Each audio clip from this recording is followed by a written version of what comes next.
భారత communist party CPI 17వ మహాసభ ఉమ్మడి రేగొండ మండలం రూపిరెడ్డిపల్లిలో నిర్వహించారు. సిపిఐ భూపాలపల్లి జిల్లా కార్యదర్శి కొరమి రాజ్ కుమార్ ఈ కార్యక్రమానికి ముఖ్య అతిథిగా హాజరయ్యారు. బూర్జువా పార్టీలు ప్రజా సమస్యలను పరిష్కరించలేవని ఆయన అన్నారు. దోపిడీ లేని సమసమాజ స్థాపన కోసం 100 ఏళ్లుగా పేద ప్రజల పక్షాన పోరాటం చేస్తున్న పార్టీ సిపిఐని గుర్తు చేశారు. సిపిఐ రాష్ట్ర కార్యవర్గ సభ్యులు టి వెంకట్రాములు మాట్లాడుతూ కేంద్రంలో బీజేపీ ప్రభుత్వం ప్రజా వ్యతిరేక విధానాలను అవలంబిస్తుందని అన్నారు.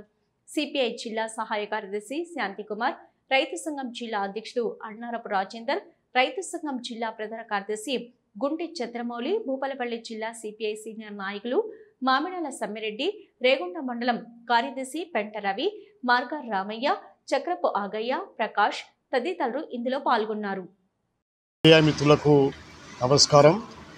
ఈరోజు భారత కమ్యూనిస్టు పార్టీ రేగొండ మండల 17వ మహాసభ జరుపుకుంటున్న సందర్భంగా దేశంలో ఉన్నటువంటి రాజకీయ పరిస్థితుల్ని, అట్లే రాష్ట్రంలో, జిల్లాలో, ఈ ప్రాంతంలో ఉన్నటువంటి సమస్యల్ని చర్చించి రాబోయే కాలంలో వాటి పరిష్కారం కోసం పోరాట కార్యక్రమాలని రూపొందించుకోవడానికి ఈ మహాసభను ఇక్కడ నిర్వహించుకోవడం జరుగుతూ ఉన్నది. ముఖ్యంగా మన దేశానికి స్వాతంత్రం వచ్చిన తర్వాత 77 ఏళ్లలో కూడా రైతాంగ సమస్యలు కానీ, వ్యవసాయ కూలీల సమస్యలు కానీ, గ్రామీణ పేదల సమస్యలు కానీ ఏ ఒక్కటి కూడా పరిష్కారం కాలేదు. ముఖ్యంగా గత 11 ఏళ్లుగా మరి దేశాన్ని పాలిస్తున్నటువంటి నరేంద్ర మోడీ బీజేపీ ప్రభుత్వం దేశాన్ని అన్ని రంగాలలో వినాశనం వైపు తీసుకుపోతూ ఉన్నది. ముఖ్యంగా రైతాంగ వ్యతిరేక చట్టాలను తీసుకొచ్చి రైతుల్ని పూర్తిగా అధ్వానంగా దోచుకునే పరిస్థితిని పెట్టుబడిదారు వర్గానికి కల్పిస్తూ ఉన్నది. ఈరోజు దేశవ్యాప్తంగా కూడా రైతాంగం కోరుతూ ఉన్నది స్వామినాథన్ కమిషన్ సిఫారసులు అమలు చేసి రైతాంగం యొక్క సమస్యల్ని పరిష్కరించాలని చెప్పని డిమాండ్ చేయడం జరుగుతూ ఉన్నది.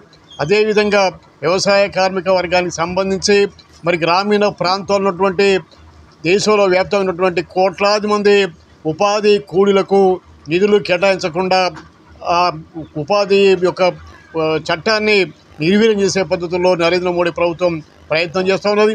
అందుకని ఇవాళ దేశవ్యాప్తంగా ఉపాధి కూలీలకు మరి పెద్ద ఎత్తున నిధులు కేటాయించాలని చెప్పని, సంవత్సరం 200 రోజులు పనులు కలిగించాలని చెప్పని రాష్ట్ర భారత కమ్యూనిస్టు పార్టీ రాష్ట్ర మహాసభలు మేడ్చల్లో జరుగుతున్న సందర్భంలో జయశంకర్ జిల్లా 5వ మహాసభలు రేపు రేగొండలో ప్రతినిధుల మహాసభ 13వ తారీఖు, 14వ తారీఖున బహిరంగ సభ ర్యాలీ ఉంటుంది. అందులో భాగంగా ఈరోజు రేగొండ 17వ మండల మహాసభలు రేగొండ మన రూపిరెడ్డిపల్లిలో జరుగుతూ ఉన్నది. ప్రధానంగా ఇందులో సమీక్ష జిల్లా వ్యాప్తంగా, ఈ మండల వ్యాప్తంగా రాష్ట్ర ప్రభుత్వం ఇచ్చిన 6 గ్యారంటీ పథకాలను అమలు చేయడంలో అవినీతికి ఆస్కారం లేకుండా, లేకపోతే అర్హులైన వారందరికీ ఇచ్చే విధంగా కమ్యూనిస్టు పార్టీ ఒత్తిడి తేవడానికి